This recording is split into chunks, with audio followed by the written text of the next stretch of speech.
1986 metais Maikas Tysonas buvo sukovojęs 26 kovas be pralaimėjimų, iš jų 24 laimėjo nokautų. Pritchedas ir dauguma jo varžovų į ringą žengdavo jau psichologiškai pralaimėję dar prieš nuskambant gongui.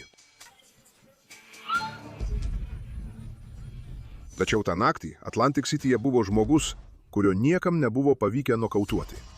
Kubanietis, kurio ūgis buvo 6 pėdos, 6 coliai, pravarde Gyvasis zombis. Ir jis ruošiasi suteikti geležiniam Maikui ilgiausią naktį jo karjeroje.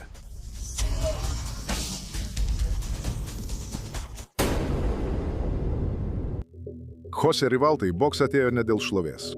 Jis atvyko bėgdamas. Kubo, pabėgėlis užaugęs Majamio rajonuose, jis savo charakterį grūdino smūgiais.